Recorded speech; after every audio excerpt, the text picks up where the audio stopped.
Anthropocene, coming from the Greek word anthropos, for man, and kainos, for new. It designates the considerable effect human activity has had on the planet since the Industrial Revolution, especially since World War II. This impact can be felt all the way into the deep layers of the Earth through atmospheric and soil pollution, the release of radioactive particles, and natural resource depletion. In this context, we have entered a new geological era, the Anthropocene.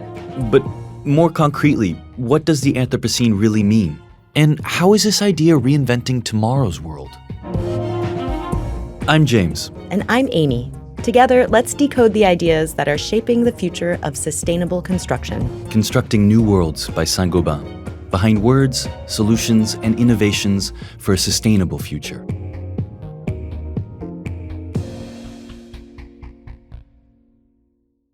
The Anthropocene is a phase in which humanity, at the origin of these disasters, cannot even be certain of its own survival. Yes, admittedly, this ending may seem tragic. But when it comes to urban planning, this theory has the particular advantage of making people face up to their own responsibilities while murmuring in their ear that perhaps all is not lost. Provided, of course, that they can learn to do more with less, stop destroying the world, and restore as much as possible. In other words, if they drastically change the system. There's no clear consensus on when the word Anthropocene first appeared. But in the year 2000, a landmark scientific article was published by American biologist Eugene F. Stormer and Nobel Prize winner for chemistry Paul Crutzen. They explained that we had left the Holocene geological era and entered the Anthropocene era.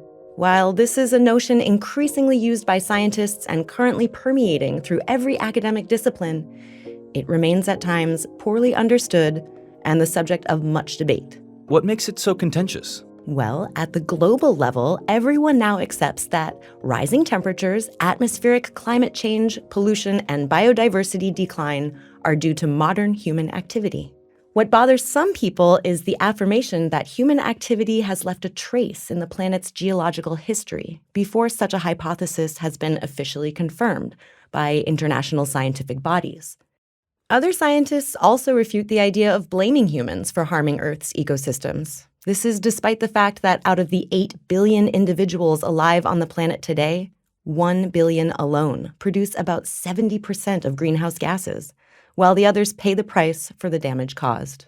In short, the term remains controversial, but it's gaining ground far beyond the circle of geologists, especially in architecture and urban planning, where they've been talking about it since 2010. But is there anything to remain optimistic about? Well, what I mentioned were the tenets of a declinist point of view. But some people believe that the game's not over yet and are calling for a complete and authentic ecological turnaround. According to them, we can't merely rely on adaptation and mitigation to face the climate crisis. We have to approach things from a completely different angle and provoke a genuine cultural revolution. And it's urgent, because our cities are becoming more and more vulnerable to natural and technological disasters. The question remains, how can we build in the Anthropocene era? Well, there are already environmental norms and zoning plans, and don't elected officials already hold all the cards? Yes and no. Thinking about the Anthropocene means going further still. It's above all about profoundly changing how human beings integrate into their natural environment harmoniously. Once we've understood that, this philosophy should translate into what anthropologist Bruno Latour called bringing us down to earth. That is to say, applying this approach at a grassroots level, in local communities, in our daily living spaces.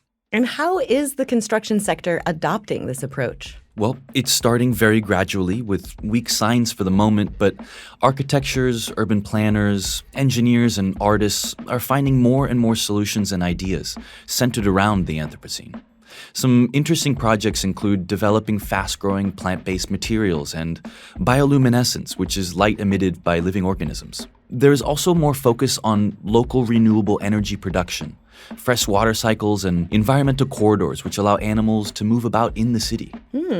But if over half of the world's population lives in cities, and the number of urban dwellers should reach 6 billion by 2045, resulting in even more soil artificialization and pollution, What should we do? Well, it's true that worldwide urbanization over the last 70 years has thrust us into the Anthropocene. That's why urban planners are working hard to reinvent cities and finding new solutions to the problems they're causing. So we're all plunged into this new Anthropocene era, and it's clear that humanity must change its mode of living on this planet. Yeah, inhabitants as well as professionals in the construction sector are beginning to change their points of view. The basic idea to remember is that we have to change our lifestyles to be more environmentally friendly. We must consider that buildings, neighborhoods, populations, and the fauna and flora surrounding us are deeply intertwined. We need to ensure that people can work, eat, and get around with as little energy consumption as possible, and live in harmony with other living things.